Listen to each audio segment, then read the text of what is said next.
when you work lead to anxiety and depression? A new study says yes. This is News Review from BBC Learning English. I'm Neil. And I'm Beth. Make sure you watch to the end to learn vocabulary to talk about this story. Don't forget to subscribe to our channel, like this video, and try the quiz on the website. Now, the story. People who start work outside of the regular 9 to 5 are at a higher risk of poor mental health. A new study of UK workers has found that those who work shifts are more likely to suffer from anxiety and depression. Smoking, lack of sleep and exercise are more common among shift workers.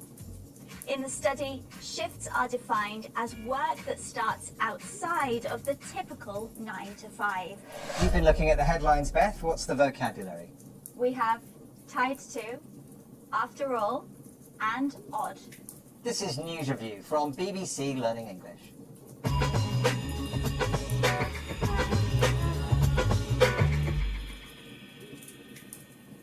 Let's have a look at our first headline. This is from Mirage News. Shift work tied to depression and anxiety. Lifestyle factors key. So this headline says that shift work is tied to anxiety and depression. Tied to is the vocabulary we are going to learn about. And today, Beth, I'm wearing a clue. I am wearing a tie, and the verb to attach that tie to me is to tie. Can you tell us some more? Yeah, you're looking very smart. So you tied your tie to yourself, and now it's attached to you and attached to your shirt. So that is a clue here. Tied to is related to attach. Yes, that's right, but that is literal. And in this headline, it's being used metaphorically. So there's a link or a connection between shift work and anxiety and depression, just as there is a connection, a link between this tie and my neck. Can you give us another example? Yeah, so the police might tie a criminal, a person, to a crime if they find evidence. Again, there's a link or a connection between the criminal and the evidence. And going back to our story about shift work, getting a good night's sleep is tied to living longer. Okay, let's look at that again. And I think I'll take my tie off. Yeah, I think that's a good idea.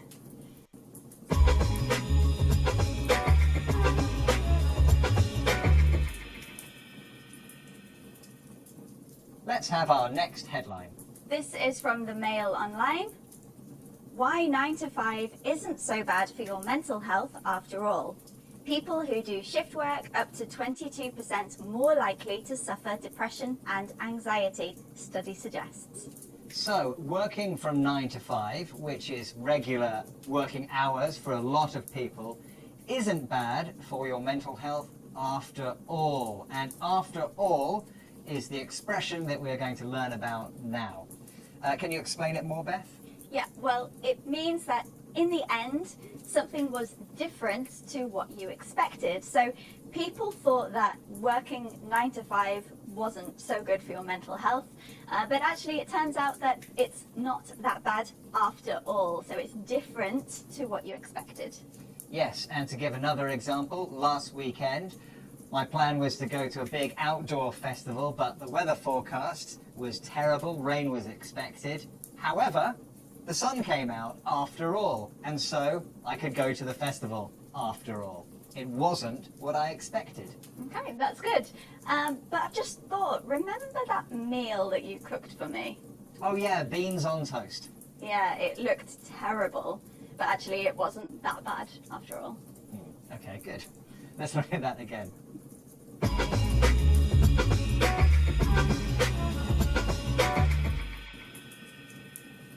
Let's have our next headline. This is from The Messenger. Odd hours and night shifts raise risk of depression, anxiety. Study. So, odd hours increase the risk of anxiety and depression. And we are looking at the adjective odd, which has a few uses in English. You might know the mathematical meaning, numbers like 1, 3, 5, 7. Not really connected to that though.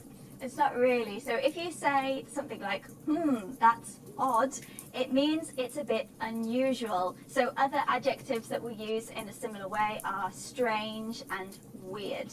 Yeah, so the headline says odd hours, meaning hours that are different to the 9 to 5 that a lot of people have as normal.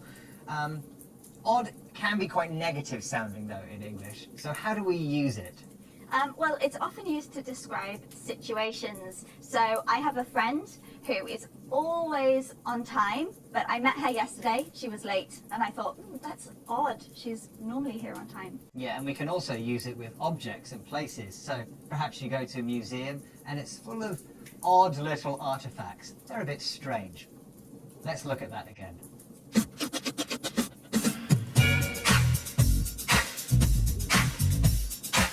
We've had tied to, linked to, After all, it's not actually what you expected. and odd, unusual. If you enjoyed this video, we have more videos about emotional well-being in our 6-minute English box set. Click here to watch. And click here to subscribe to our channel so you never miss another video. Thanks for joining us. Bye.